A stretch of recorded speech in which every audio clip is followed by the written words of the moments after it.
AITA for asking my parents how long it would take them to notice if I died after they ignored 6 hours of calls about me being in the emergency room. I, 16M, am the middle child of 3 boys.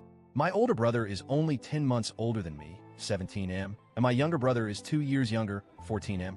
That means my parents had 3 sons in less than 3 years, which by all accounts is a lot to handle. But from the beginning, the dynamic in our house has always revolved around my older and younger brothers because they hate each other. They're constantly fighting. Not just typical sibling stuff, but full-on shouting matches, physical fights, and passive-aggressive nonsense like hiding each other's things or lying to get the other in trouble. Their drama demands so much of my parents' attention that it feels like there's never anything left for me.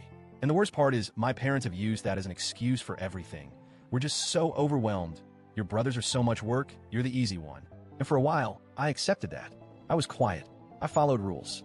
I didn't fight or demand much. But somewhere along the line, easy turned into invisible. When we were younger, it was small things. If we went to the grocery store, my parents would always let each of us pick out one treat. But somehow, they always forgot to ask me, and I'd have to speak up after everything was paid for. Usually, they'd laugh it off, or sometimes not even notice until we were in the car, and I'd stay quiet the whole ride home. They forgot my order at restaurants more than once. They'd go up to the counter, order for my brothers, sit back down, and then realize they'd miss mine. That same pattern followed me as I got older. Forgotten promises, forgotten homework help, forgotten appointments. It wasn't just occasional. It became who I was in the family. The kid they didn't need to worry about, and apparently didn't need to remember. As I got older, things didn't improve. They got worse. In middle school, I remember a time when we needed to get school supplies before the year started. I reminded my mom a few times, and she kept saying we'd go soon. We never did. The school year started, and I walked in without half of what I needed. My teacher had to email my parents about it, and even then, nothing happened for 3 more days. Another time, they left me behind at the community center after my art class. My brothers have been fighting in the car, and I guess in the chaos, they just forgot to come back for me. I sat on the curb for almost an hour before I finally borrowed someone's phone to call home. It took multiple calls before someone finally picked up. Then there were my birthdays. One year, my mom forgot completely. I came home from school, and there was nothing. No card, no cake, no happy birthday. She remembered the next day and acted like it was no big deal. That happened twice. No apology, just a casual, "Oh shoot, we forgot," followed by an awkward, half-hearted celebration. Even when I directly brought up these things, my parents always gave the same answer. "We didn't mean to. It's just that your brothers need so much from us, or you're so mature and understanding." That last one always rubbed me the wrong way. Since when does being understanding mean you don't deserve to be remembered? I felt more like a placeholder in the house than a person. Like the kid who just existed quietly so everyone else could have space to be chaotic. I try not to resent my brothers for it, but sometimes I did. And I started asking myself, if I wasn't there, would it even make a difference? The breaking point came just a few weeks ago. I was spending the afternoon at my best friend's house. His mom made a snack for us, and I had an allergic reaction, not mild, but serious. My throat started closing up, and I broke out in hives. His mom acted quickly and drove me straight to the emergency room.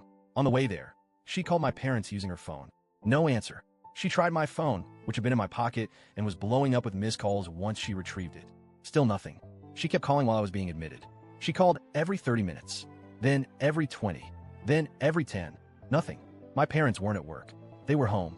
We knew because my friend's dad drove to my house after leaving work early. He rang the bell and told them in person what had happened. By the time they showed up at the hospital, it had been over 7 hours since I was brought in. I had already been treated, stabilized, and admitted for overnight observation. My best friend's mom had stayed with me, holding my hand while I cried.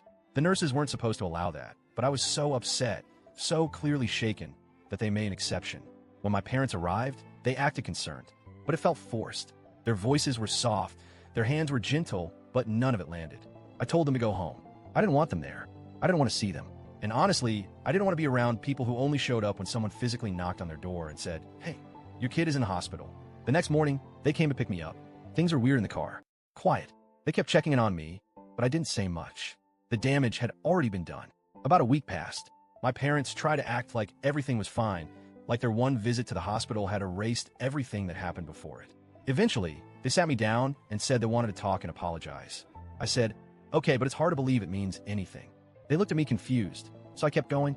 I told them I didn't understand how they could miss 6 hours of calls, that I was home late by nearly 3 hours and they didn't even notice, that it took someone physically coming to the door for them to realize I was missing. They started making excuses again, saying my brothers had been fighting that afternoon and it took all their attention, that they assumed I was just staying late or forgot to call. but they didn't mean to ignore me. At that point, something in me snapped. I asked them, how long would it take you to notice if I died? Or would you even notice at all? They both froze. My mom looked like she'd been slapped. My dad's face went pale. They asked me why I would say something so cruel, and I said, because it feels true. I meant it. I didn't say it to be dramatic or edgy. I said it because I wanted them to understand what this has felt like for years. They didn't respond. The conversation ended there. A few days passed before my dad said anything else. He came into my room one evening and told me that what I said really hurt them, that it felt like I went out of my way to be cruel. He said I was usually the more mature one, and he was surprised I would stoop to something like that. I didn't say much. I didn't feel like arguing, but I thought about it for a long time afterward. Was I cruel, or was I just finally honest? I've spent years being the mature one, the calm one, the understanding one. I've spent years letting things slide. Birthdays, forgotten pickups, broken promises, because my brothers need more attention. And I'm tired of that being used as a free pass to treat me like I don't exist. So yeah, maybe it was harsh. Maybe it stung, but it was the truth. And if the truth hurts that badly, maybe it's finally time for them to face it. TLDR, my parents forgot about me during a medical emergency and have a long pattern of neglecting me as the easy middle child. I asked them how long it would take them to notice if I died, or if they'd even notice at all, and now they think I'm cruel. AITA,